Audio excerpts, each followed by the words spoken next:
দুপাশে সারি সারি ডুপ্লেক্স দোতলা বাড়ি।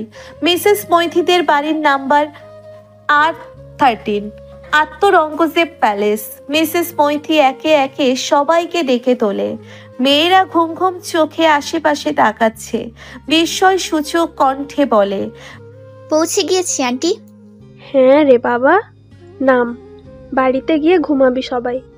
মেয়েগুলোর সাথে সাথে ক্যাব থেকে লাফিয়ে লাফিয়ে নামে, ধরে ধরে সবার ব্যাগপত্র নামিয়ে নেয়। মিসেস মৈথি নেপালি ভাষায় ক্যাবের ড্রাইভারকে ধন্যবাদ জানায়।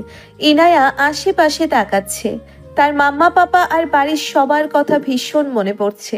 হ্যান্ড ব্যাগ থেকে ফোনটা বের করে বাড়িতে ফোন লাগায় সে। কলটা রিসিভ হতেই মনে হলো ওপাশ থেকে ফোনের ওপর হামলে পড়লো বাড়ির সবাই। কখন পৌঁছলো, কি খেলো, কি করলো, একে একে অগণিত প্রশ্ন ছুটতে লাগলো ক্লান্তিহীনভাবে। ইনায়া বিরক্ত হয় না, হেসে ফেলে। এটাই তো তার পরিবার, যে পরিবারের গল্প শুনিয়ে শুনিয়ে সবাইকে তাক লাগিয়ে দেয় ইনায়া। খুবই ঠান্ডা মাথায় সবার সব প্রশ্নের উত্তরগুলো দিল এক এক করে। লাগেজ নিয়ে মুসলিম কলোনির এরিয়ায় পা রাখে, বাকিদের অনুসরণ করে। কলিং বেল টিপে মিসেস মৈথি দাঁড়িয়ে আছে। বাপের বাড়ির কাউকে জানায়নি তাদের ফ্লাইট কখন, সারপ্রাইজ দেওয়ার জন্যে জানানো হয়নি। দরজা খুলে দেয় একজন 70 ঊর্ধ্ব ধবধবে ফর্সা দেখতে বৃদ্ধ লোক। দরজা খুলে সে ফ্যালফ্যাল করে তাকিয়ে থাকে মৈথির দিকে। মৈথি হাসি হাসি মুখে বাবার দিকে তাকিয়ে। লোকটার নাম মাস্টার আত্মরঙ্গজেব। কিছুক্ষণ তাকিয়ে থেকে সে উঁচু গলায় নেপালি ভাষায় কাউকে ডাকতে থাকে অনবরত। মৈথি বাবাকে জড়িয়ে ধরে কান্না জুড়ে দেয়। মাস্টার আত্মরঙ্গজেবও কাঁদছে। বয়সের ভারে নুইয়ে পড়া বৃদ্ধ লোকটা মেয়েকে দেখে আবেগে আপ্লুত হয়ে পড়েছে। ভেতর থেকে এক বৃদ্ধ বেরিয়ে আসে। তিনি মৈথির মা মৃণালী। মাকে জড়িয়ে ধরে মৈথি কাঁদতে কাঁদতে মূর্ছা যাওয়ার মতো অবস্থায়। প্রায় 2 বছর পরে মাকে ছুঁতে পারছে সে। একটা পরিবারের হৃদয়স্পর্শী মুহূর্তকে সামনে দাঁড়িয়ে দেখছে ইনায়া আর তার 5 বান্ধবী। তাদেরও চোখ ভিজে উঠছে। দৃশ্যটা তাদের মা বাবাকে মনে করিয়ে দিচ্ছে বারবার। নেপালি মানুষগুলো বরাবর অতিথি পরায়ণ এবং বিনয়ী। জুনির থেকে সবাই শুনে এসেছে, কিন্তু আজ সবাই নিজের চোখেই দেখতে পাচ্ছে। মৈথির বাবা মা মাত্র কিছু সময়ের মধ্যেই ইনায়াদের নিজের নাতনির মতো ট্রিট করছেন। সবাই বাড়িতে 1 ঘন্টার মধ্যেই বেশ মানিয়ে নিয়েছে নিজেদের। একটা হোম সুইট হোম ফিল হচ্ছে। ডুপ্লেক্স এই বিশালাকার বাড়িটাতে মৈথির বাবা মা দুজনেই থাকেন। মৈথির বড় ভাই সরকারি কর্মকর্তা, পরিবার নিয়ে কাঠমান্ডুতে থাকেন। বাড়িতে 2 জন মাত্র মানুষ, তাই ইনায়াদের বেশি খুশি লাগছে। ইতিমধ্যেই সবাই হইহুল্লোড় শুরু করে দিয়েছে। মৈথির বাবা মা ভীষণ খুশি। কি করবেন কি না করবেন হিমশিম খাচ্ছে দুজন। ইনায়ারা সবাই মিলে পুরো বাড়িটাকে বাঁধিয়ে ফেলেছে। এখনো অবধি একজনও ফ্রেশ হয়নি, বাইরের জামা ছাড়েনি। গল্প জুড়ে দিয়েছে আওরঙ্গজেব ও মৃণালীর সাথে। দুজনেই ভাঙা ভাঙা ইংলিশে ইনায়াদের সাথে গল্প করছে। মৈথি সবাইকে বলে বলে ড্রেস চেঞ্জ করাতে পাঠিয়েছে। ইনায়াদের জন্য দোতলার 3টে রুম ঠিক করা। ইনায়া, রুসফি, রিন্তু, নিথি, জুনি এবং সাইমা 3 ভাগে ভাগ হয়ে 3টে কামরা দখল করেছে। নেপালিদের বাড়ির ডিজাইন কিছুটা চাইনাদের মতো। ঘরের ভিতরে সর্বত্র সাবেকে শৌখিনতার ছোঁয়া। কাঠের ইন্টেরিয়ার ডিজাইন নজর কাড়া। রুমে ঢুকে ইনায়া হাত পা ছড়িয়ে শুয়ে পড়ে। বাড়ি থেকে একটার পর একটা মেসেজ আসছে। রিপ্লাই করতে করতে ক্লান্ত গ্রুপে ছোট্ট করে তাই ঘুমাবো লিখে দেয়। বাইরে থেকে মিসেস মৈথি সবাইকে আওয়াজ দেন যাতে ফ্রেশ হয়ে দ্রুত সবাই খাবার ঘরে যায়। ইনায়া উঠে বসে। খাবার কথা শুনেই তার ভীষণ খিদে পেয়ে গেল। রুসফি ইতিমধ্যেই ফ্রেশ হয়ে নিয়েছে। ইনায়া উঠে তাড়া লাগায়। লাগেজের রিমোট কন্ট্রোলারটা কাঁধের ব্যাগ থেকে বের করে পাসওয়ার্ড দিতেই দেখলো কাজ করছে না। বিরক্তি লাগছে ইনায়ার। পরপর অনেকবার ব্যর্থ হওয়াতে তার ধৈর্যের বাঁধ ভেঙে যায়। মুখে বিরক্তির শব্দ উচ্চারণ করে হতাশ হয়ে রুসফির দিকে তাকায়। রুসফি চিন্তিত ভঙ্গিতে এগিয়ে যায়। কি হলো? পাসওয়ার্ড ভুলিনি, ঠিকঠাকই দিয়েছি, ব্যাগটা খুলছে না। দীর্ঘ সময় 2 বান্ধবী বসে গবেষণা করেও কোনো কুল কিনারা পেল না। ওদিকে মিসেস মৈথি ডেকেই চলেছেন। রুসফি হাল ছেড়ে দিয়ে বলে, তুই আন্টির একটা ড্রেস নিয়ে আপাতত পর। তুই তো হেলদি, আমাদের কারো ড্রেস তো তোর লাগবে না, পরে আবার দেখা যাবে। ইনায়া বিব্রত হয়ে বলে, না, আরেকটু চেষ্টা করি। কোনো চেষ্টাই কাজ হয় না। ক্ষুধার্ত পেটে যন্ত্রণায় ইনায়া চোখে সর্ষে ফুল দেখছে। মেজাজের খেই হারিয়ে ব্যাগটাকে 3-4টে গালিও দিল। জুনি, রিন্তু, নিধি ওদের ঘরে ঢুকলো। জুনি বিরক্তি নিয়ে বলল, খিদে পাইনি নাকি ইনু? ফার্স্ট, আর কত সময় লাগাবি? এই কি রে, তুই তো ফ্রেশ হসনি এখনো। ইনায়ার ব্যাগের কথা জানতে পেরে সবাই বেশ কিছুক্ষণ গালে হাত দিয়ে বসে রইল। জুনি বলল, তো এখন রাখ না, আপাতত মাম্মা থেকে ড্রেস নিয়ে পর। মাম্মা আর তুই হেলদি দুজনেই, মাম্মার ড্রেস এঁটে যাবে তোর গায়ে। বারবার হেলদি হেলদি শব্দটা শুনে ইনায়া বিরক্ত। রাগ চেপে গেল মাথায়। সে কপাল কুঁচকে চেহারায় বিরক্তি রেখা ফুটিয়েই বলল, না, আমি আন্টির থেকেও মোটা। আমি আমার ড্রেসই পরবো, প্রয়োজনে ব্যাগটাকে কেটে ফেলবো। ব্যাগটাকে কাটবি মানে? এত সুন্দর ব্যাগটাকে কাটবি? এটা তো রেয়ার এডিশন ছিল লাট্টোর, আর পাবি এমন? মেকানিক ডেকে খুলে নেব, এখন বাদ দে। ইনায়া ওদের কারো কথা শুনলই না। মিসেস মৈথির সাহায্য নিয়ে স্ক্রুড্রাইভার এনে লকটাকে প্রথমে খুলে পুরো নষ্ট করে, তারপর ব্যাগটার একপাশে কেটে ফেলে। তাকে ভীষণ উত্তেজিত লাগছে কাজটি করার সময়। যেন তেনভাবে ব্যাগটাকে খুলতে পেরে ইনায়ার মুখে বিজয়ের হাসি। ব্যস্ত হাতে ওপরের অংশটা তুলে তাকাতেই সেই হাসি মিলিয়ে যায়। কিছুক্ষণ ফ্যালফ্যাল করে ব্যাগের দিকে তাকিয়ে থেকে ইনায়া বলে ওঠে, এসব কি? প্রীতম ট্রলি ব্যাগটার পাশে চুপচাপ বসে আছে।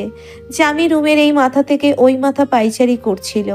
আচমকা থেমে গিয়ে প্রীতমের দিকে তাকিয়ে বলল, পুরো ঘটনাটা আবারও প্রসেস করতো ব্রেনে।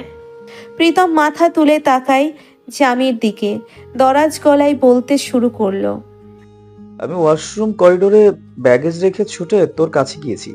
যখন ঝামেলা শেষ হলো এসে তুলে নিয়েছি, ব্যাস এইটুকুই। ওখানে আরো অনেকের ব্যাগেজ ছিল। এইবার পুরো ঘটনাটা প্রীতমের ব্রেনে বেশ ভালো করে প্রসেস হয়। অঘটনটা কিভাবে ঘটেছে তা নিয়ে আর কোনো সংশয় নেই তার। বিরক্তিতে কপাল কুঁচকে জামির দিকে তাকিয়ে বলে, এখন কি করব বুঝতে পারছি না। কার ব্যাগ, তাকে কিভাবে খুঁজবো, আর শেষে আমার ব্যাগটার সাথে মিলে যেতে হলো। জামি গুরু গম্ভীর স্বরে বলল, মেয়েদের ব্যাগ বললি, কিভাবে বুঝলি? আচ্ছা, ভিতরে কি কি আছে? প্রীতম সরু চোখে জামির দিকে তাকিয়ে বলে, তা দিয়ে তোর কাজ? আরে মেয়েটাকে খুঁজে বের করতে হবে না, ইনফরমেশন জোগাড় কর। তাই বলে এভাবে অন্যের ব্যাগ হাতাবো? তুক আর কি? আমি পারবো না। জামি বিছানায় বসে পড়ে। ব্যাগটার দিকে কিছুক্ষণ তাকিয়ে থেকে বলে, আচ্ছা, উপরে জিপারটা খোল। এটা কেন? এখানে কোনো কাগজপত্র থাকতে পারে, যদি মিলে যায় ধর কোনো কার্ড বা টিকিটস। প্রীতম ভাবুক দৃষ্টিতে ব্যাগের দিকে তাকায়। জামি বলতে থাকে, তোর এই ব্যাগের প্রয়োজন নাই থাকতে পারে, বাট হতেই তো পারে। এই ব্যাগের মধ্যে মেয়েটার অনেক ইম্পর্টেন্ট কিছু আছে। তাকে তার ব্যাগটা ফিরিয়ে দিতে হেল্প কর। প্রীতম জামির দিকে চোখ সরু করে তাকিয়ে বলে, এত ভালো চিন্তা ভাবনা কি করে আসে তোর মাথায়? এর পিছনে আরেকটা কারণ আছে। গা ছাড়া ভাব নিয়ে বলল জামি। কি কারণ? দেখ, ব্যাগটা একটা মেয়ের। এই সুযোগে তুই একটা মেয়ের কাছে হিরো হয়ে যাবি, আর সিনেমার মতো আর সিনেমায় এমনই তো হয়। প্রীতম মৃদু হেসে বলে, ব্যাগ ফিরিয়ে দিয়ে হিরো? আরে আগে দেখ না, কোথা পারিস না। প্রীতম ইতস্তত ভঙ্গিতে পার্শ্ব পকেটের জিপার খুলে নেয়। সেখানে কিছু কাগজের নাগাল পায় তার হাত। তুলে এনে চোখের সামনে ধরতেই দেখে একটা বিউটি ম্যাগাজিন। পাশেরটাতে দেখ। প্রীতম পাশের জিপারটা খুলে ভেতর থেকে একটা পাতলা বই জাতীয় বস্তু তুলে আনে, একটা মিনি সাইজের নোটবুক।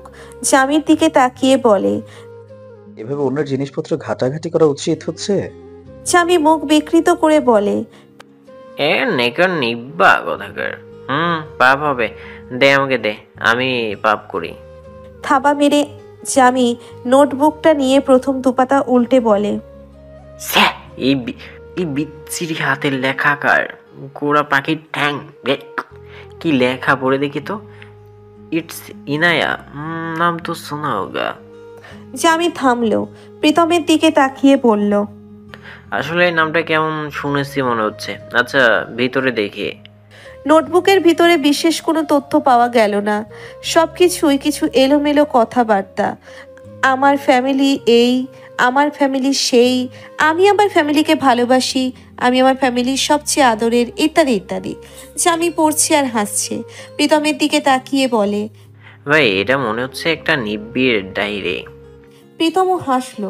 জামি তাড়া দিয়ে বলল, এবার পাশের জিপারটা খোল। হ্যাঁ, ওই একবারে লেফটেরটা। প্রীতম জিপার খুলে হাত ঢুকিয়ে দিতেই একটা ফটো হাতে এসে লাগে। জামির দিকে তাকিয়ে বলে, মনে হচ্ছে ফটো। বের কর দেখি মেয়েটা সুন্দরী কিনা, তোর পাশে মানাবে কিনা। প্রীতম বর্গীয় শব্দ করে এক টানে ফটোটা বের করে আনে। জামি থাবা মেরে ফটোটা কেড়ে নিয়ে মুখের সামনে ধরতেই চোয়াল ঝুলে যায় তার। প্রীতম ভ্রু কুঞ্চিত করে জামির হাত থেকে ফটোটা নিয়ে দেখে। মুহূর্ত কাটে। জামি আর প্রীতম একে অপরের দিকে তাকিয়ে আছে। অকস্মাৎ জামি বিস্ময়সূচক কণ্ঠে বলে উঠল, 4 নমুনা। ফটোটা মির্জা বাড়ির 4 ছেলে মেয়ের, ইনায়া, এনশিরাহ, ইরফান আর ইহান। চিনতে একটু অসুবিধে হয়নি কারো। প্রীতম হাত থেকে ফটোটা ব্যাগের ওপর রেখে টানটান হয়ে বিছানায় শুয়ে পড়ে।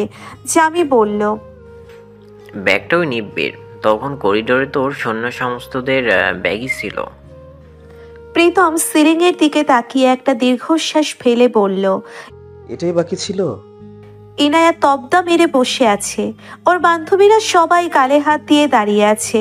মিসেস মৈথি ইনায়াকে জিজ্ঞাসাবাদের পরে বুঝতে সক্ষম হয়েছে দুর্ঘটনাটা ঠিক কোথায় এবং কখন ঘটেছিল। ইনায়া কাঁচুমাচু মুখ করে বলে, এখন কি হবে আন্টি? আমার ব্যাগ, আপুর ক্যামেরা, দাদানের ট্যাব, ওরা আমাকে মেরেই ফেলবে। মিসেস মৈথি খানিক ভাবলো, তারপর বলল, এটা তো নিজের গাফিলতিতে হয়েছে। এখন দেখি ব্যাগের মালিকের কোনো তথ্য পাওয়া যায় কিনা। সরো দেখি। ইনায়া সরে বসলো। মিসেস মৈথি বসে ব্যাগের জিনিসপত্র ওলট পালট করতে থাকে। ছেলেদের পোশাক, প্রয়োজনীয় টয়লেটিস, আরও যা যা লাগে আর কি। কোনো বিশেষ কিছুই পাওয়া গেল না। কোনো কাগজপত্র, কোনো কার্ড বা বিল, কিছুটিই না।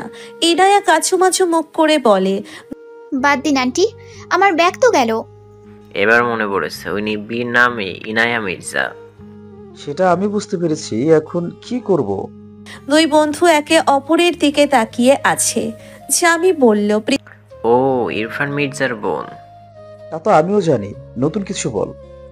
ওকে হেল্প করার দরকার নেই। এই দামি ক্যামেরা, এই ট্যাব। ভাগাড়ে ফেলে দিব। প্রীতম জামির দিকে তাকিয়ে আছে। জামি বলল, এভাবে তাকিয়ে আছিস কেন? শত্রুর বোনকে হেল্প করে হিরো সাজতে চাস? বিষয়টা ঠিক তা না, আমার ব্যাগটাও তো ফেরত পেতে হবে। আর তাছাড়া অন্য কারোর সম্পদ আমাদের নষ্ট করার কোনো অধিকার নেই, এগুলো ফিরিয়ে দিতেই হবে। জামি কিছুক্ষণ পায়চারি করে বিছানার ওপর বসে কণ্ঠস্বর গম্ভীর করে বলল, তোর কথা শুনে আমার তো বিবেক জেগে উঠলো। কি আর করা যায় বলতো? প্রীতম ব্যাগটার দিকে কিছুক্ষণ তাকিয়ে থেকে বলে, ইরফান মির্জার বোন, সোশ্যাল মিডিয়া সাইটে ওকে ট্র্যাক করা nothing hard, let me think. কথাটা বলে প্রীতম ল্যাপটপ নিয়ে বসে। ইরফান মির্জার সোশ্যাল সাইটের অ্যাকাউন্টেন্টস ছানবিন করে ফ্যামিলি মেম্বারদের খুঁজে বের করতে মাত্র 5 মিনিট লেগেছে প্রীতমের। মুখে বিজয়ী হাসি। ইনায়ের অ্যাকাউন্টস তার চোখের সামনে। প্রোফাইলে একজন স্বাস্থ্যবতী মিষ্টি দেখতে জামির কথায় নিব্বি মেয়ের ছবি। জামি প্রীতমের পাশে বসে তার কাঁধ ছড়িয়ে বলল, এখন মেসেজ করে বলে দিবে? কিবোর্ডে আঙ্গুল চলছে প্রীতমের। অস্ফুটে বের হলো, শুভ আর সাফওয়ান এসে ওদের রুমের দরজায় নক করে। জামি উঠে দরজা খুলে দিতেই সাফওয়ান তাড়া দিয়ে বলে, ফ্রেশ হসনি? মাউন্ট ঘুরবো না? আজ তো উজি ফেস্টিভ্যাল, শুরু হবে সন্ধ্যা থেকে। প্রীতম ওদের কথার পাত্তা না দিয়ে কিবোর্ডে হাত চালায়। জামি দুজনকে পুরো ঘটনাটা খুলে বলে। শুভ আর সাফওয়ানের হতভম্ব ভাব। এখন তবে উপায়? প্রীতম ইনায়ার অ্যাকাউন্টে একটা মেসেজ পাঠিয়ে চুপচাপ বসে থাকে।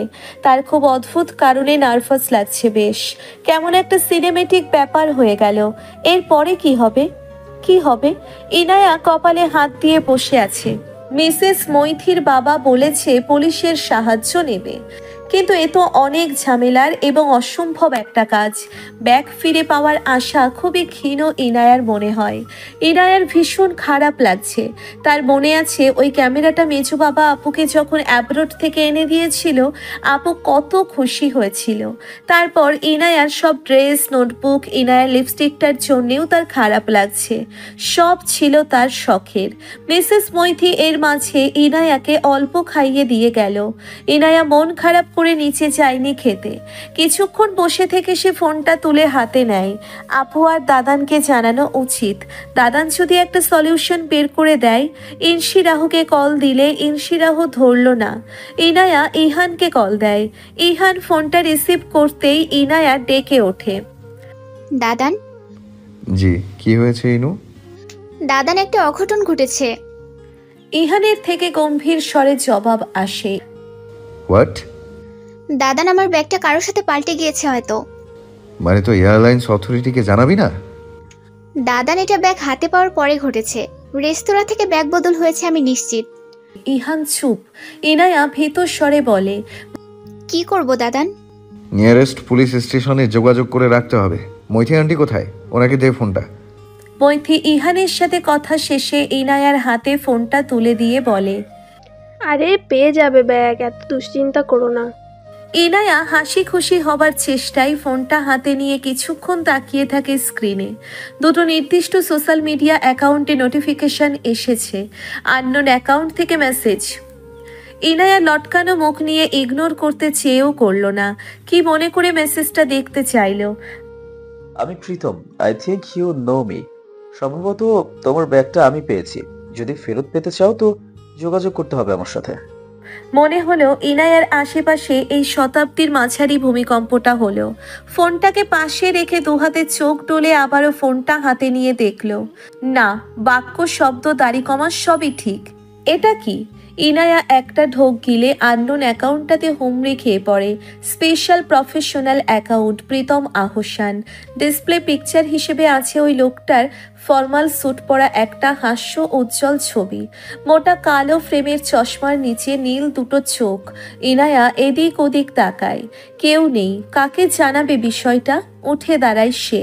ছুটে চলে যায় মৈথি আন্টির কাছে। মৈথি মেসেজটা দেখে বলল, ব্যাস, সব প্রবলেম সলভ হয়েছে। যোগাযোগ করো, ওদের লোকেশন জানো। কিন্তু আন্টি। কি হলো? আন্টি, ওনার ব্যাগটা সম্ভবত আমার কাছে। ওনার ব্যাগটা যে আমি নষ্ট করে ফেললাম। মৈথি কিছু একটা চিন্তা করে বলল, ক্ষতিপূরণ দিয়ে দেবে, আগে যোগাযোগ তো করো তোমার জিনিসপত্র। ইনায়ার থেকেও ওর 5 বান্ধবীকে বেশি উৎসুক মনে হচ্ছে। সবাই ইনায়ার ফোন নিয়ে কাড়াকাড়ি শুরু করে দিয়েছে। রুসফি চেঁচিয়ে ওঠে, বিষয়টা বেশ ফিল্মি। ব্যাগ অদল বদল হয়েছে, এরপর কি হবে? সিম কার্ডের 11 সংখ্যার বিনিময়, মন বিনিময়, বিয়ের রেজিস্ট্রি পেপারে সই বিনিময়। আর ভাবতে বা বলতে পারল না রুসফি। চেঁচিয়ে উঠে বলল, আমায় ডিল করতে দে। একটা সাধারণ ঘটনা নিয়ে এত দূর চিন্তা করে ফেলল সবাই। ইনায়া তাজ্জব বনে বান্ধবীদের দিকে তাকিয়ে আছে। তারপর রেগে মেগে ফোনটা ওদের থেকে কেড়ে নিয়ে বলে, আমার ব্যাপার, আমি ডিল করি। তোরা তোদের নষ্ট চিন্তা ভাবনা নিয়ে দূরে সর।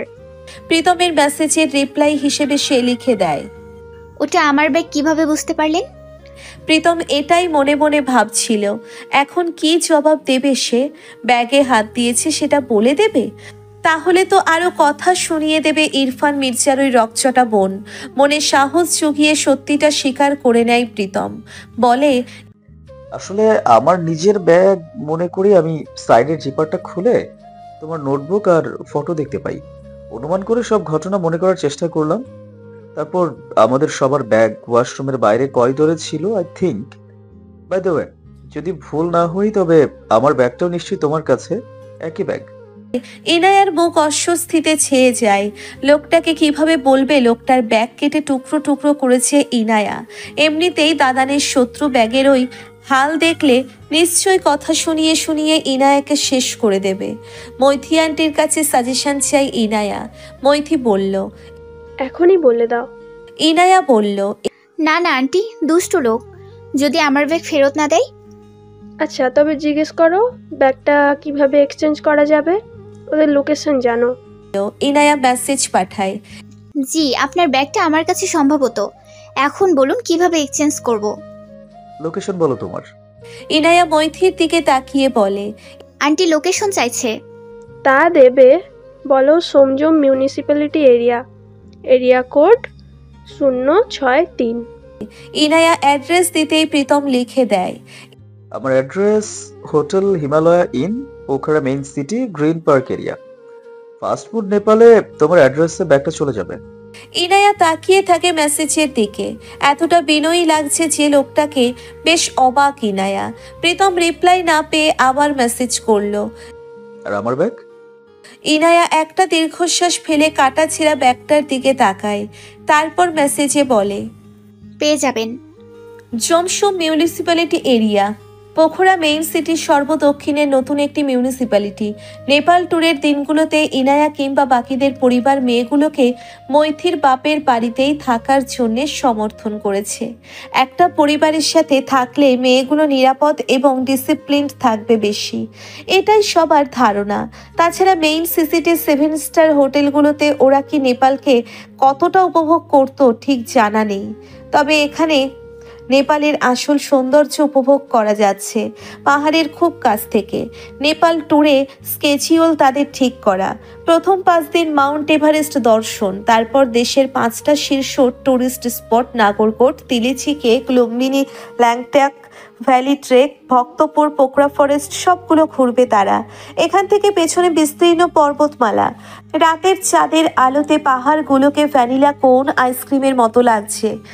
আওরঙ্গজেব প্যালেসের টেরেসে দাঁড়িয়ে এই অভূতপূর্ব দৃশ্য উপভোগ করতে করতে নেপালের ঐতিহ্যবাহী পিঠা খাচ্ছিল ওরা।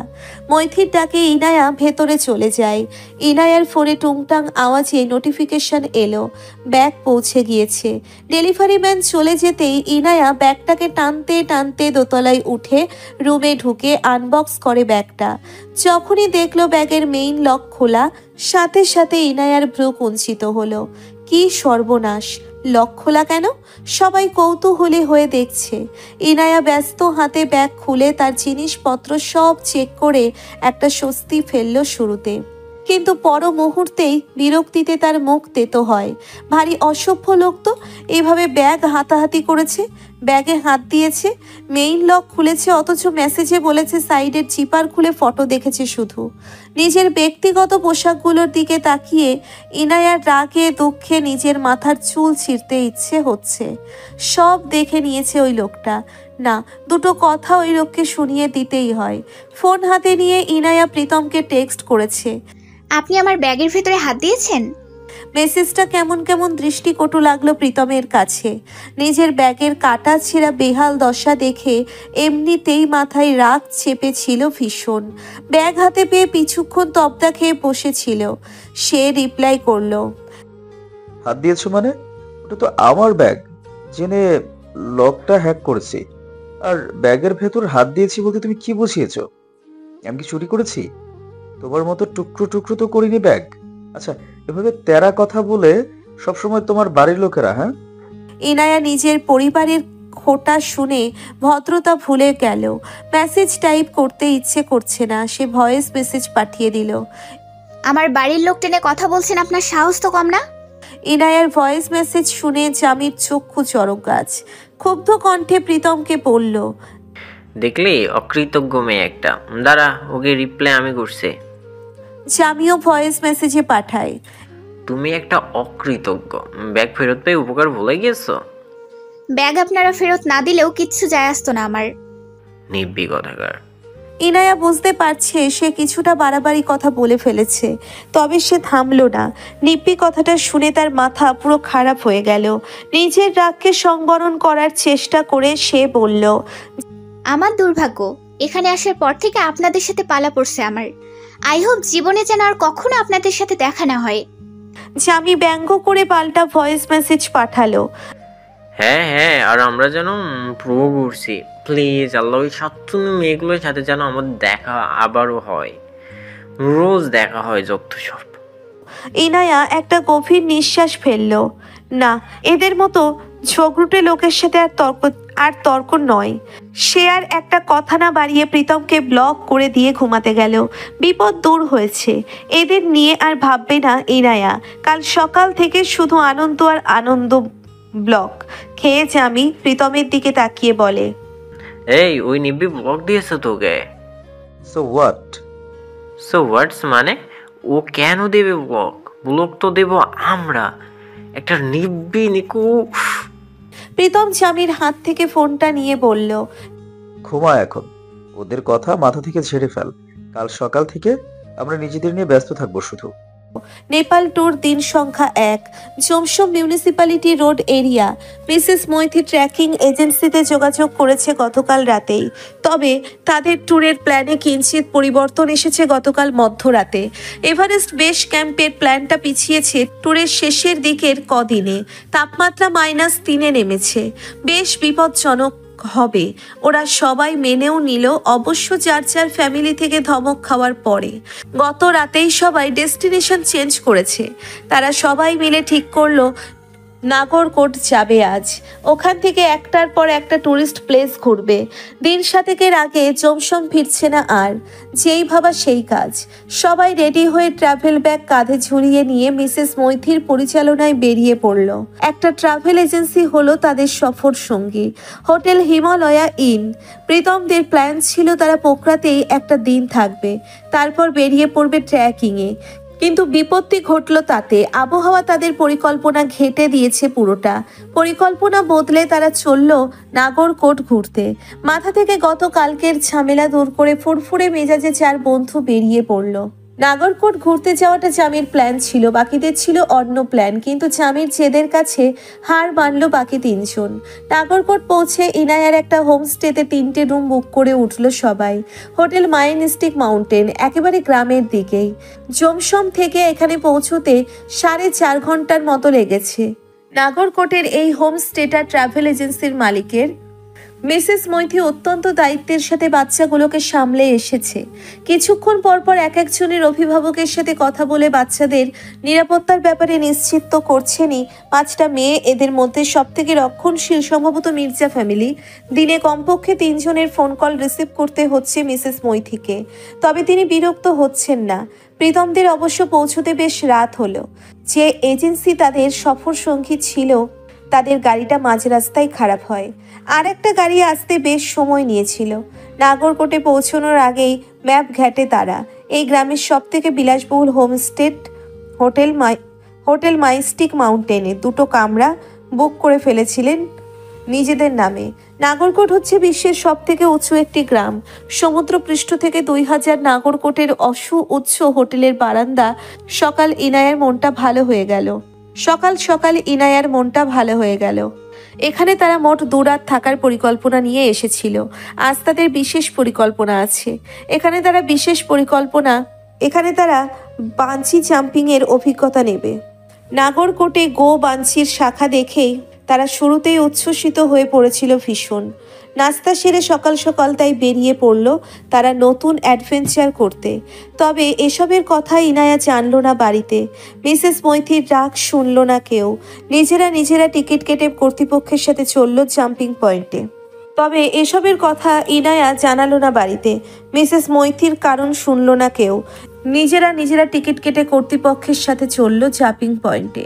মিসেস মৈথিকে সাথে নেয়নি চুনি। মেয়েদেরকে অল্প কিছু সময় নিজেদের মতো ছেড়ে দেওয়া উচিত। তবে মিসেস মৈথি সায়নী আর নাগরকোটের অতি ছোট পাহাড় মাউন্ট ধুমির শীর্ষ থেকে লাফিয়ে নিচের উঞ্চি ইনায়ার উচ্ছ্বানে এসো।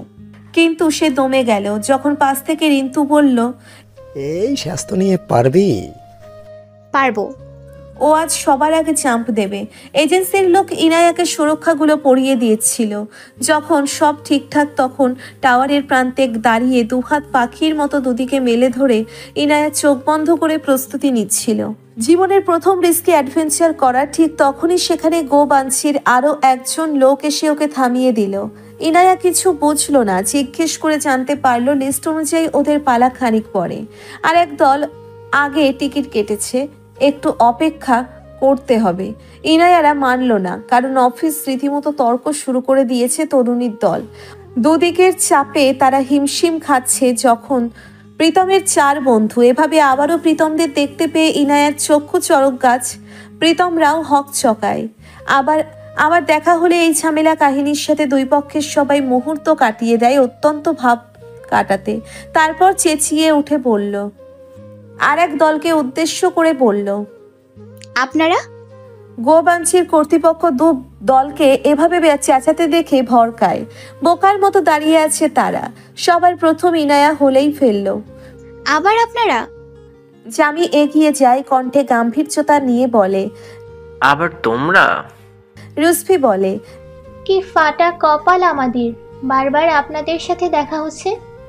জামি মুখ ভেঙচিয়ে বলল, হ্যাঁ হ্যাঁ, আর আমাদের জন্য সোনায় বাঁধানো কপাল, কি সৌভাগ্য, বারবার তোমাদের সাথে দেখা হচ্ছে। ওয়াও। ইনায়া ওদের থামিয়ে বলে, ছাড় তো ওনাদের, পায়ে পা লাগিয়ে ঝগড়া জানে শুধু। জামি পাল্টা ইনায়াকে ভেঙচি দিয়ে বলল, হ্যাঁ, আর তোমাদের মুখ দিয়ে যেন মধু ঝরে। উফ, অসহ্য। উফ, অসহ্য। ফুঁসেছে ইনায়া, ফুঁসেছে জানি। প্রীতম জামিকে টেনে সরিয়ে, ইগনোর দেম জামি, আমরা আমাদের কাজ করি, চল। অথরিটির পাশে কথা বলতে এগিয়ে যায় প্রীতম আর ওর বন্ধুরা। ইনায়া আর ওর 5 বান্ধবী চোখ বড় বড় করে দেখছিল। অথরিটির একজন লোক এসে ইনায়াকে বলে, ম্যাম, উই আর সরি, আগে ওনাদের পালা। ইনায়ার চোয়াল শক্ত হয়। অথরিটিকে ধমকে বলে, টিকিটে আমাদের টাইম দেয়া হয়েছে, এখন আমাদের সময়। প্রীতম ঠান্ডা গলায় বলে, না, আমাদের সময়, আমরা দেব। বললাম না আমরা দেব। গো বেঞ্চির লোক 3 জন হতাশ হয়ে তাকিয়ে আছে। এদেরকে এখন কে থামাবে? কতজন একজন খানিক সাহস নিয়ে এগিয়ে এসেছিল, যদিও কিছু বলার চান্স পেল না। মুখের ওপর দুই পক্ষের সবই উঠল, শ্যাট আপ। মিইয়ে গেল লোক 3 জন। ঝগড়ায় কেউ কারো থেকে চাইবে না, দুই পক্ষের লোকই সমানে। কিছুক্ষণ পরে একজন বয়োজ্যেষ্ঠ লোক এসে ওদের থামিয়ে বলল, একটা উপায় আছে, একটু শোনো তোমরা। লোকটা বয়োজ্যেষ্ঠ বিধায় এবার দুই পক্ষের সবার ধমকের থেকে রেহাই পেল। কপাল কুঁচকে বলল, লোকটা বলল, কি বলছিলাম, একেবারে তো 4 জন করে জান দিতে পারতেন তো।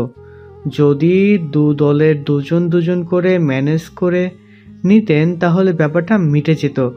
ঝড়গা করে তো কোনো লাভ হয় না, তাই না? দুই পক্ষের সবাই মন দিয়ে শুনল লোকটার কথা। আইডিয়াটা মন্দ নয়। মনের ক্ষোভ মনে চেপে রেখেই রাজি হলো সবাই। মেয়েদের দল থেকে ইনায়া, রুসফি আর ছেলেদের দল থেকে প্রীতম জামি প্রস্তুতি নিচ্ছিল জম্পের। সুরক্ষা পরিধান করে লাফ দেওয়ার আগে ইনায়া মনে মনে সুরা পাঠ করে নেয়। তারপর দু চোখ বন্ধ করে ঝাঁপিয়ে পড়ে স্বচ্ছ লেকের জলে। হৃৎপিণ্ড সব এগে লাফাচ্ছে। মিনিট 2 কেটে গেলে দু চোখ মেলে তাকিয়ে আবিষ্কার করলো নিজের শূন্যে। চোখ বড় বড় করে তাকিয়ে থেকে কান ফাটানো বিকট চিৎকারের পরিবেশ ভারী হয়ে ফেলল ইনায়া। তবে ভয় পেয়ে নয়, এটা আনন্দ ও উত্তেজনার বহিঃপ্রকাশ। জামি আর প্রীতম ততক্ষণে লাফ দিয়েছে। ইনায়ার চিৎকারে ভালো লেগে গেল তাদের কানে। তারপর চেঁচিয়ে বলল, আসতে চাও না। ইনায়া থামলো, ঘাড় বাঁকিয়ে জামিকে দেখলো, তারপর চেঁচিয়ে বলল, আপনাদের কথায় আপনারাও চেঁচান, কে বারণ করেছে? আমাদের এত ক্রিমি নেই বেটে তোমাদের মতো। কি বললেন? যা শুনলে। ক্যামেরায় ওদের ঝগড়াও রেকর্ড হচ্ছিল। প্রীতম অবশ্য নিজের মতো সব উপভোগ করছিল। এদিকে মুভ দিতে আর ঝগড়া চালিয়ে নিতে ইনায়া এসে প্রীতমের গায়ে ধাক্কা খেলো। হঠাৎ দুজন দুজনের দিকে তাকিয়ে চোখাচোখি হলো এবং চোখ নামিয়ে নিয়ে কপালে কুঁচকে অন্যদিকে ঘুরে গেল দুজনেই। বুঝলো না কেউই। এই মাত্র তারা নিজেদের ডেস্টিনি থেকেই মুখ ঘুরিয়ে নিল। গত এক দশকে নেপালের রাজনৈতিক পরিস্থিতি ছিল অস্থিতিশীল। দুটো প্রধান কমিউনিস্ট পার্টির দাঙ্গার মাঝে সুযোগ নিচ্ছে কিছু উগ্রপন্থী সংগঠন। সরকারকে ক্ষমতাচ্যুত করতে, জনগণকে খেপাতে নিজেরাই গোপনে করেছিল জনগণের ক্ষতি সাধন। এদের মূল হোতা গাঙ্গপ্প, উগ্রপন্থী জঙ্গি সংগঠনের নেতা। 2030-এর পর থেকে নেপাল যখন ধীরে ধীরে একটা ধর্মনিরপেক্ষ রাষ্ট্র হিসেবে প্রকাশিত হচ্ছিল, ঠিক তখনই নির্দিষ্ট সংখ্যক জনগণকে উস্কে দিতে ধর্মীয় দাঙ্গা তৈরি করত এই দল। মেট্রো রেলে বোম প্ল্যান্টিং, দুবার প্রাইম মিনিস্টারের ওপর হামলা, হসপিটালে আগুন লাগিয়ে অসংখ্য নিরপরাধ মানুষের জান নিয়েছে এই উগ্রবাদী দল। গাঙ্গপ্প সুন্দর সুরিনাম থেকে এসব কার্য পরিচালনা করত। 2048-এ গাঙ্গপ্পকে নেপাল সেনাবাহিনীর এক বিশেষ টিম সাউথ আমেরিকার গোয়েন্দা সংস্থা মিলে গ্রেপ্তার করে। 6 মাস কেস চলার পরে 49-এ গাঙ্গপ্পর ফাঁসির রায় হয়। তবে এখনো কার্যকর হয়নি। ওইদিকে ওই উগ্রবাদী সংগঠনের অন্যান্য কর্মীদের পাত্তা খুঁজে পাওয়া যায়নি। বিচ্ছিন্নভাবে কাটিয়ে চলেছে তাদের অপরাধ। তাদের এখনো খুঁজছে নেপাল গোয়েন্দা সংস্থা। রাষ্ট্রীয় আদেশ অনুযায়ী খুঁজে পাওয়া মাত্র তাদের মৃত্যু কার্যকর করা যাবে। রিপাবলিক অব নেপাল 24 চ্যানেলে সুন্দরী খবর পাঠিকার ঠোঁটের দিকে তাকিয়ে প্রতিবেদনটা শুনে নিয়ে একটা কুৎসিত হাসি দেয় গাউফুন। অন্ধকার ঘরে নিজের রক্ষিতার বুকের উপর মাথা রেখে শুয়ে খবরটা দেখছিল সে। দরজার বাইরে 3 জন লোক এসে গাউনফুনকে ডাকে। তাই রক্ষিতা উঠে অগত্যা ছুটে যায় ওয়াশরুমের দিকে। গাউফুন নিজেদের গোপনে আলোচনায় কাউকে অ্যালাউ করে না। ভুল ভুক সে উঠে বসে, নিজের কুষ্টি দানবাকৃতির উলঙ্গ শরীরটাই তোয়ালে জড়িয়ে দরজার সামনে গিয়ে দাঁড়ায়।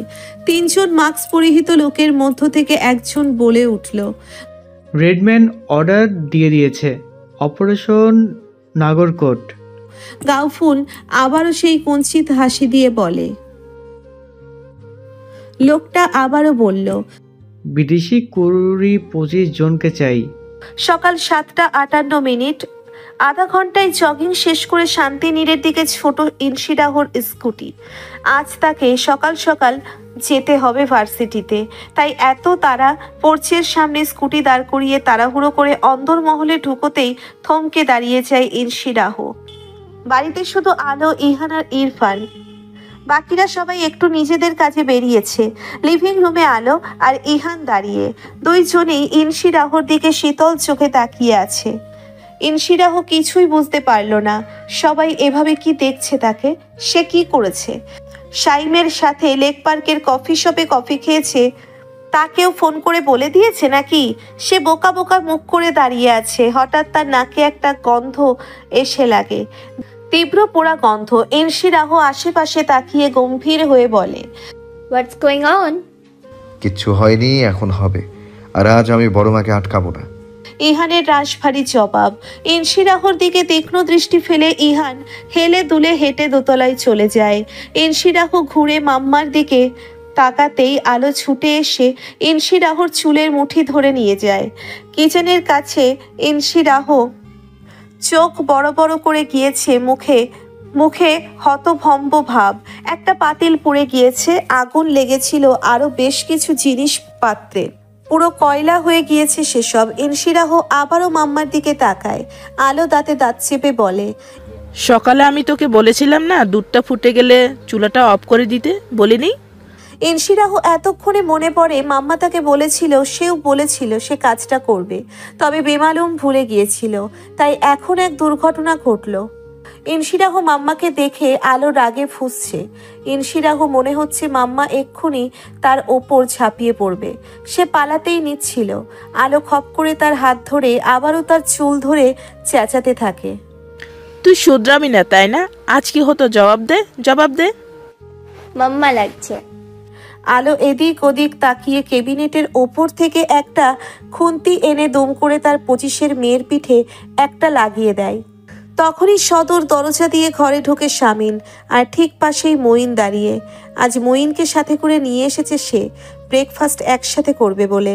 ইনশিডাহ আঁতকে উঠতেই আলো আরও একটা খুন্তির বাড়ি মেরে বলে, উড়নচণ্ডী মেয়ে কোথাকার, একটা কাজ জানে না। শামিন আলোকে ধমকে উঠে এগিয়ে যায়। আলো ঘুরে তাকাতেই থমকে যায়। মঈন চোখ বড় বড় করে বাঁয়ের হাতে ইনসি রাহুকে মার খেতে দেখছিল। তার দু চোখ বিস্ময় এবং বেশ হাসি পেল হঠাৎ। আলো মঈনকে দেখে ভীষণ লজ্জা পেয়ে এক হাত থেকে খুন্তি ফেলে দেয়, এক হাত মেয়ের চুলের মুঠি থেকে ছাড়িয়ে নেয়। পরিস্থিতি থমথমে। আলো বিব্রত। এত বড় মেয়ে মায়ের হাতে মার খাচ্ছে, এটা দেখে ছেলেটা কি না কি ভাবলো। ইনসি রাহু কিছুই বলছে না। সে পাথরের মূর্তির মতো দাঁড়িয়ে একবার পাপাকে দেখছে, একবার ওই লোকটাকে। লোকটার মুখভঙ্গি গম্ভীর হলেও চোখ দিয়ে হাসছে যেন। নিশ্চয়ই খুব মজা পেয়েছে ইনসি রাহুকে মার খেতে দেখে। পাপার উপর রাগ হলো হঠাৎ। সময়ে অসময়ে এভাবে বাইরের লোক নিয়ে আসতে হবে ঘরে? কে এই লোক? শামিন আলোকে পুনরায় ধমকে ওঠে। হয়েছেটা কি? আলো আমতা আমতা করে ঘটনা খুলে বলতেই শামিন আরও একটা লম্বা ধমক দেয় আলোকে। তো ওকে বললে কেন? আর কেউ ছিল না? আলো জবাব দিল না। জবাব দিয়ে কোনো লাভ নেই। শুধু শুধু মঈনের সামনে পারিবারিক ঝগড়া হবে, তাই সে চুপ করে থাকে। মঈনের দিকে তাকিয়ে হেসে এগিয়ে যায়। বসো বাবা। শামিন বলল। ও, আর আমি ইয়ার্ডে যাচ্ছি, চা পাঠিয়ে দাও। আর আমার মেয়েকে কিছু বলবে না, খবরদার। মঈনের সত্যি সত্যি খুব হাসি পাচ্ছে। আর চোখে ইনসি রাহুকে দেখলো ব্লু জিন্স, ঢিলেঢালা টি শার্টের ওপর ঢিলেঢালা স্ট্রাইপের শার্ট, বাটন খোলা, দাঁড়িয়ে আছে ছেলেদের মতো। মেয়েলি কোনো নমনীয়তা নেই, পুরো টম বয়। মঈন মনে মনেই হেসে মনে মনে আওড়ায়, সংস্কারী বাপের টম্বয় কন্যা। শামিন মঈনকে নিয়ে লিভিং রুমের বাম দিকে দরজার কাছে যায়। মঈন আবারও একবার ইনসি রাহুর দিকে তাকায়। ইনসি রাহু কপাল কুঁচকে তাকিয়ে আছে। তার দিকে এসে স্পষ্ট দেখছে লোকটা হাসছে দু চোখ দিয়ে। তবে এভাবে মার খেতে ভীষণ মজা পেয়েছে ওই জাদ্রের লোক। শামিন আর মঈন শান্তিনীরের ব্যাকগ্রাউন্ডে চলে আসতেই আলো মেয়ের দিকে তাকায়, কণ্ঠস্বর পুরো পাল্টে সে আহ্লাদি হয়ে বলে, জামা গোসল করে একটা ভালো সালোয়ার কামিজ পর, কি নোংরা হয়েছে গায়ের জামাটা, ইস। ইনসি রাহু ভরকায়, মাম্মার দিকে চোখ বড় বড় করে তাকিয়ে আছে। এর আবার কি হলো? আলো মেয়েকে ঠেলতে ঠেলতে সিঁড়ির দিকে পাঠিয়ে বলে, যা বলছি। ইনসি রাহু কিছুই বুঝলো না তার মায়ের অস্বাভাবিক আচরণের কারণটা কি। সিঁড়ি দিয়ে হেলে দুলে নামছিল ইরফান। ইনসি রাহুর দিকে তাকিয়ে বাঁকা হেসে বলে, তোর মান ইজ্জত কিছু রইল না রে এসে। একজন এসপির সামনে মায়ের ঠ্যাঙানি খাস। এসব হচ্ছে বড় ভাইকে সম্মান না করার জন্য। ইনসি রাহু শীতল চোখে ইরফানের দিকে তাকিয়ে। ইরফান তার স্বভাব সুলভ বাঁকা হাসি হেসে ইনসি রাহুর কপালে জোরে একটা টোকা মেরে বলে, তোর মান সম্মান এভাবেই সবার ঠ্যাঙানি খেতে খেতে ধুলোয় মিশে যাক। ইনসি রাহু দাঁড়ালো না, হন্তদন্ত হয়ে ঘরের দিকে ছোটে। মান সম্মান আর ছিটে ফোটাও যা ছিল সব ধুলোয় মিশে গেল। শামিনের ওপর খুব বিরক্তি লাগলো ইনসি রাহুর। এভাবে রোজ রোজ ডেকে এনে বাইরের লোকটাকে জামাই আদর করার কি আছে? এত পুলিশের সাথে খাতির রাখতেই বা হবে কেন? কেন? নাগরকোট, দিন সংখ্যা 2। গতকাল দিনটা ইনায়া আর 6 বান্ধবীদের খুব একটা যে ভালো কাটেনি তা বলাই বাহুল্য। প্রীতম গ্যাংয়ের সাথে 2 দফায় ঝামেলার পরে যখন দেখলো উভয়ে একই হোমস্টেতে উঠেছে, তখন 16 কলা পূর্ণ হলো। এই নিয়ে 2 পক্ষেরই আক্ষেপের শেষ নেই। উঠতে বসতে দেখা হচ্ছে, চোখে চোখে তর্ক হচ্ছে। আজ সারাদিন ইনায়ারা নাগরকোটের বিভিন্ন দর্শনীয় স্থান, রাজবাড়ির স্বর্ণমন্দির পরিদর্শন করেছে।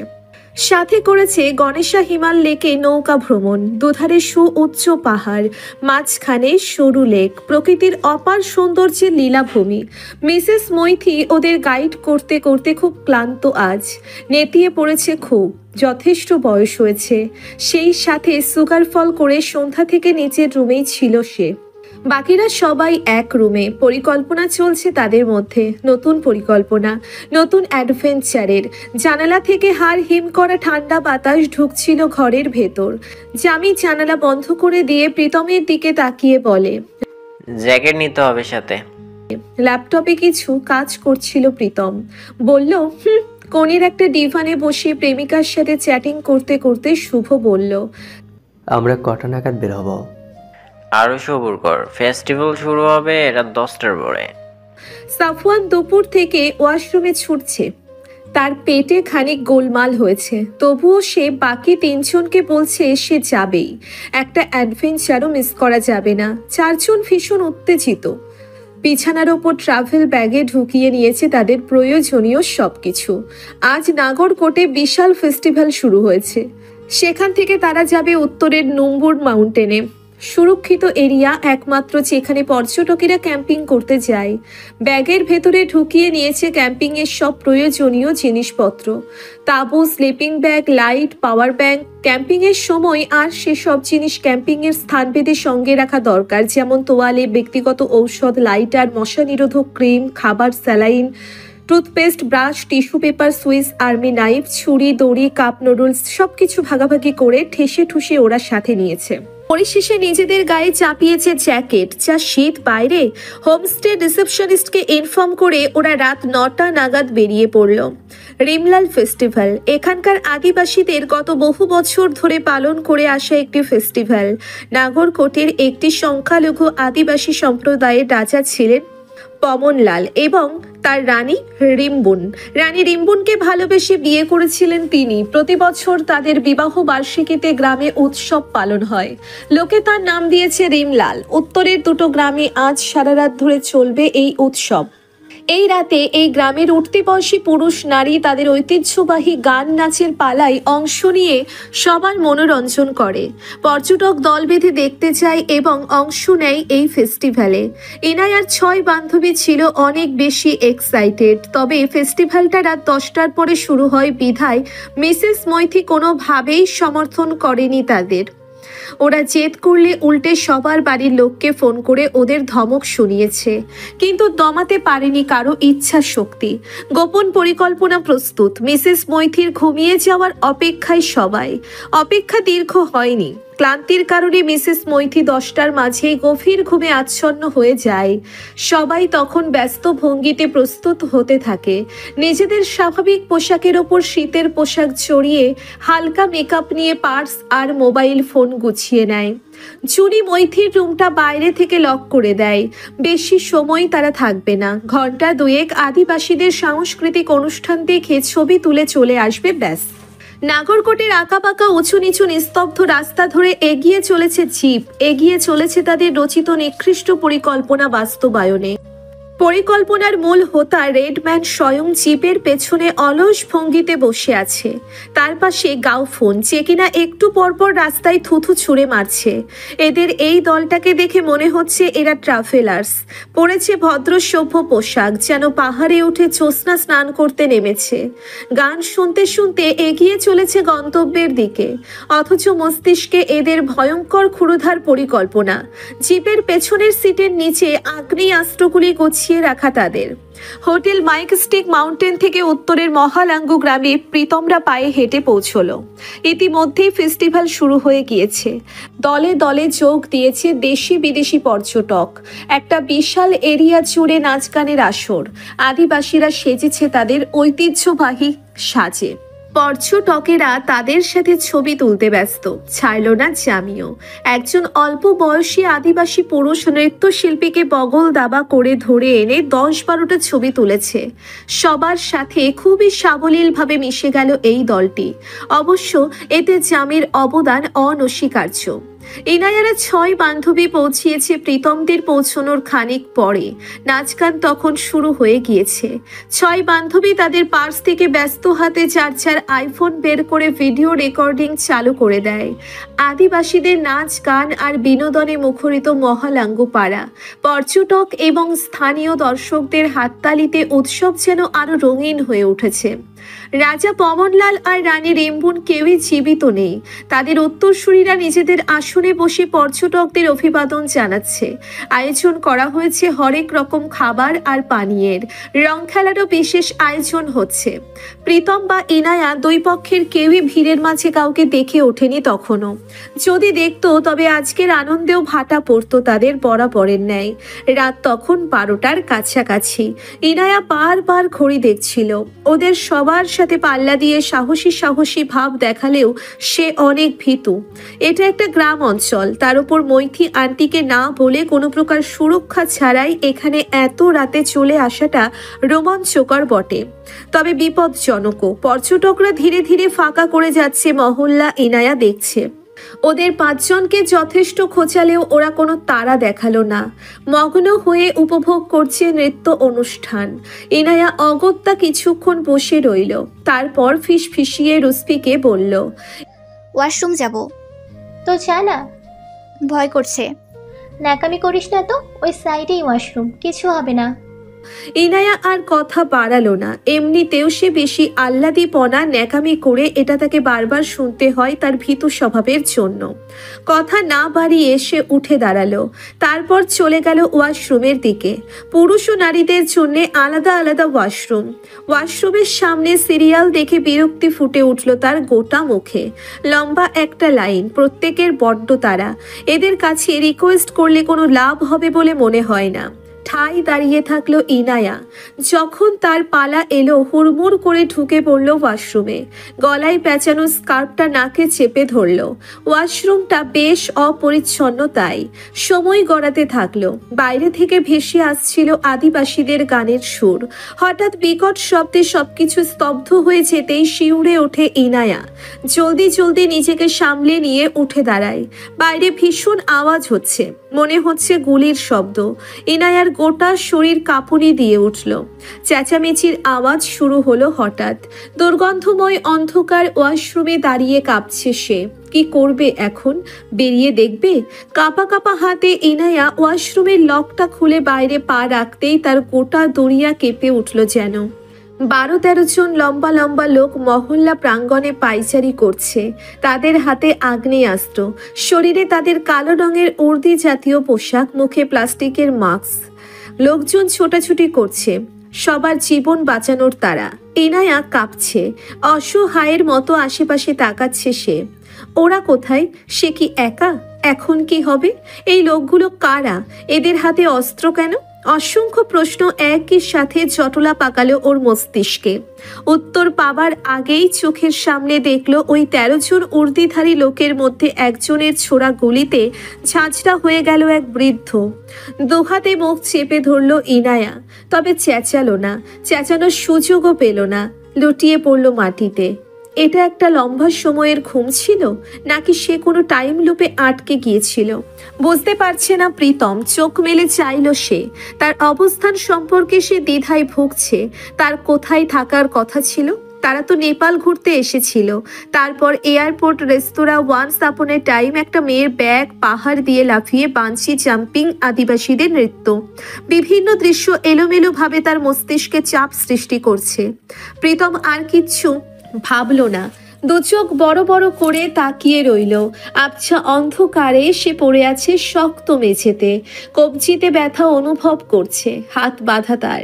নড়ে চড়ে উঠল প্রীতম। কপালের কাছটাতে তীব্র ব্যথা অনুভব করছে। একই সাথে কনুইয়ের ভাঁজে চিনচিনে ব্যথা। ইনজেকশন লাগালে যেমন অনুভূত হয় ঠিক সেরকম। হাত দুটো বেশ শক্ত করে বেঁধে রাখা। কাঁধে একটা ব্যাগ জাতীয় কোনো বোঝা তার। কাত হয়ে পড়ে আছে সে। আধো অন্ধকারে আশপাশের কোনো দৃশ্য স্পষ্ট নয়, শুধু কিছুক্ষণ পরপর অস্পষ্ট কই কই আওয়াজ হচ্ছে। প্রীতমের মস্তিষ্ক সজাগ হয়। মনে পড়ছে তারা ছিল রিমলাল ফেস্টিভ্যালে, নাচ গান চলছিল। তাদের ওখান থেকে ক্যাম্পিংয়ের উদ্দেশ্যে রওনা দেওয়ার কথা ছিল।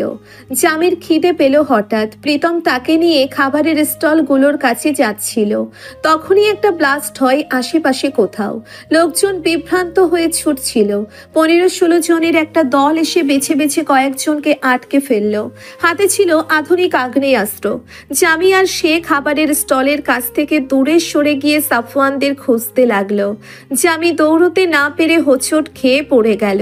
প্রীতম তাকে তুলতে গিয়েছিল, ঠিক তখনই পেছন থেকে মাথায় তীব্র আঘাত লাগে তার। কি হয়েছে, কেন হয়েছে, এত কিছু খতিয়ে দেখলো না প্রীতম।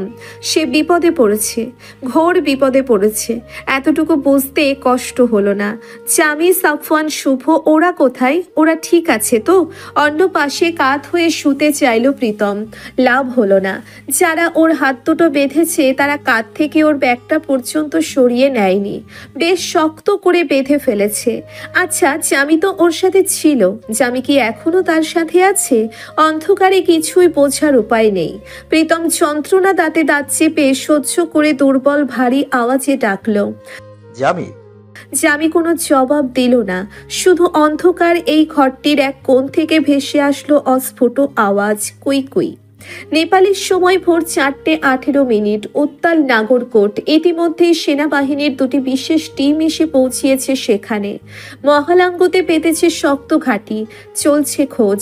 3 জনকে হত্যা, 13 জন টুরিস্ট মিসিং, বন্দি বানিয়ে নিয়ে যাওয়া হয়েছে তাদের।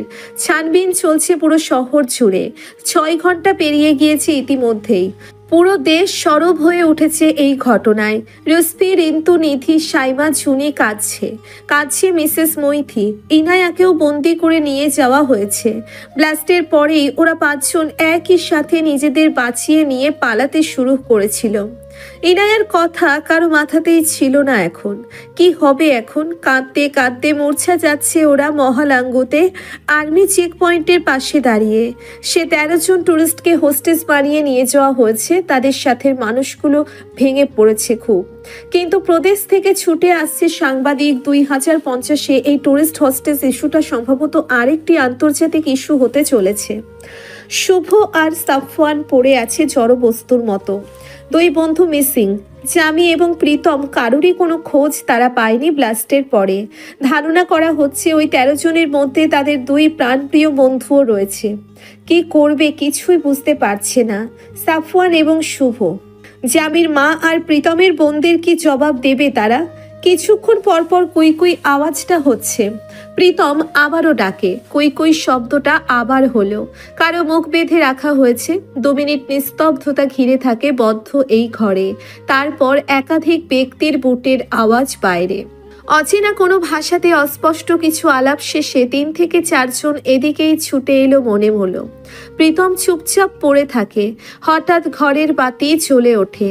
দীর্ঘ সময় পরে আচমকা ছুটে আসা আলোর ঝলকানিতে চোখ খিচে যায় প্রীতমের। নিজেকে ধাতস্থ করে প্রীতম চোখ মেলে তাকায়। তার উপর ঝুঁকে ছিল 3 জোড়া চোখ। 3 জন ব্যক্তির মুখ ঢাকা মাস্কের নিচে। চোখ ঘুরিয়ে ঘুরিয়ে দেখছিল প্রীতমকে। প্রীতম কয়েক মুহূর্ত ওদের দিকে তাকিয়ে থেকে আশেপাশে তাকাতেই শিউরে ওঠে। জামি ওর পায়ের কাছেই পড়ে আছে। হাত পা বেঁধে রেখেছে ওরা জামির। ছড়িয়ে ছিটিয়ে রাখা আরো বন্দি। তাকে নিয়ে 10-12 জন তো হবেই। প্রীতমের মুখ দিয়ে কোনো কথা বেরুচ্ছে না। ঘাড় ঘুরিয়ে সে ডানে তাকাতেই একটা ধাক্কার মতো খায়। একজোড়া নিকোষ কালো টলটলে চোখ তার দিকে তাকিয়ে আছে। হাত পা বেঁধে যাকে দেওয়ালে ঠেস দিয়ে বসিয়ে রাখা হয়েছে। এতক্ষণ এই ব্যক্তিই তবে কুই কুই আওয়াজ করছিল, কেননা বাকিরা সবাই অচেতন। চোখ দুটি প্রীতমের অল্প স্বল্প পরিচিত। 2 দিন হলো ওই চোখের সাথে তার পরিচয় হয়েছে। বারবার সামনে এসেছে। চোখ দুটোর মালিক ইরফান মির্জার ছোট বোন। জামির মতে যে নিব্বি। প্রীতমের দিকে তাকিয়ে আছে ইনায়া। মুখে স্কচ টেপ লাগিয়ে রেখেছে তার। দম বন্ধ হয়ে আসছে তার। চোখ বেয়ে পানি পড়ছে। প্রীতম ইনায়ার থেকে চোখ সরিয়ে লোকগুলোর দিকে তাকালো। প্রত্যেকের সাথে আধুনিক অস্ত্র শস্ত্র। প্রীতম চিফ দিয়ে নিজের ঠোঁট ভিজিয়ে নিয়ে লোক 3 জনকে স্পষ্ট ইংরেজিতে বলল, কি চাও তোমরা? কারা তোমরা? লোক 3 জন একে অপরের দিকে তাকালো। ওদের মধ্য থেকে একজন প্রীতমের দিকে তাকিয়ে ইংরেজিতে বরফ ঠান্ডা গলায় জবাব দিল, আমরা শান্তির দূত। আর সত্য বলতে তোমাদের কাছ থেকে আমরা কিছুই চাই না। চাই এই রাষ্ট্র থেকে। চাপ নিও না, বিশ্রাম করো। প্রীতম বুঝল না কিছুই। আবারও ঘাড় ঘুরিয়ে ইনায়াকে দেখল। মেয়েটা কেমন নিস্তেজ হয়ে পড়ে আছে, নিশ্চুপ চোখের জল ফেলছে। লোক 3 জনের মধ্য থেকে 2 জন চলে যায়। দাঁড়িয়ে থাকে একজন। প্রীতম নড়ে চড়ে উঠতে চাইলে ওর দিকে পিস্তল তাক করে লোকটা বলল, বিশ্রাম নিতে বলা হয়েছে। চাচ্ছ কি তোমরা? দুর্বল কণ্ঠে প্রীতম বলল। গঙ্গপ্প। প্রীতম খানিকটা হতভম্ব হয়ে তাকায় লোকটার দিকে। কয়েক পলক তাকিয়ে থেকে বলে, গঙ্গপ্প। কথা কম। তোমরা কারা? গাওফুন টিম? টেররিস্ট? লোকটা খানিক হাসলো, তারপর বলল, তোমাকে দেখেই বুদ্ধিমান কেউ মনে হয়েছে। ভিনদেশি হয়ে গাউন ফুলের টিমকে আন্দাজ করে নিলে অনেক কিছুরই খোঁজ রাখো দেখছি।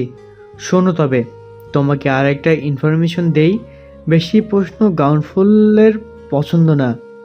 শেষের কথাটা দৃঢ়ভাবে বলে লোকটা তারপর চলে যায় ঘর থেকে। বাইরে আরো অনেক লোকের অস্তিত্ব বিদ্যমান। কানে আসছে প্রীতমের। সে আবারও ঘাড় ঘুরিয়ে ইনায়াকে দেখল। একইভাবে ইনায়া তাকিয়ে আছে তার দিকে, কাঁদছে সে। প্রীতম একটা গভীর নিঃশ্বাস ফেলে ইনায়ার দিকে তাকিয়ে বলে, এটা তোমার আমার জীবনের বিগেস্ট অ্যাডভেঞ্চার হতে চলেছে শত্রুর বোন, যার পরিণতি সম্ভবত মৃত্যু। মিসেস মৈথি কাঁদতে কাঁদতে অসুস্থ প্রায়। এই কান্না গ্লানির, অপরাধ বোধের। কি জবাব দেবে মির্জা পরিবারকে? অভিভাবক হিসেবে সে ব্যর্থ প্রমাণিত হয়েছে। তার গাফিলতির জন্য একটা মেয়ের প্রাণ সংশয়ে আজ সে কিছু ভাবতে পারছে না। শরীর তার অবশ প্রায়। নিজের মেয়েকে মারধর গালিগালাজ করার পরে যথেষ্ট অসুস্থ হয়ে পড়েছে সে। এত চাপ শরীর নিতে পারেনি। আর্মি চেক পয়েন্টে একটা চেয়ারে গা এলিয়ে দিয়ে পড়ে আছে সে। ইতিমধ্যেই সেখানে এসে পৌঁছিয়েছে মিথির বাবা, মিথির ভাই। মিথি কোনো সান্ত্বনা খুঁজে পাচ্ছে না। অন্যের সন্তান হারানোর দায় আজীবন তাকে কুড়ে কুড়ে খাবে। মাম্মার চর খেয়ে জুনি এক কোণে নীরব হয়ে পড়ে আছে। ওরা পাঁচজনই বুঝতে পেরেছে ওদের ভুল, তবে লাভ কি? এখন তো কোনো লাভ নেই। হাঁটু মুড়ে বসে কাঁদছে বাকিরা। মেয়েটার কিছু হলে তারাই হবে দোষী। মাসরার আওরঙ্গজেব মেয়ের মাথায় হাত বুলিয়ে দিচ্ছে। মৈথি অস্ফুটে বলল,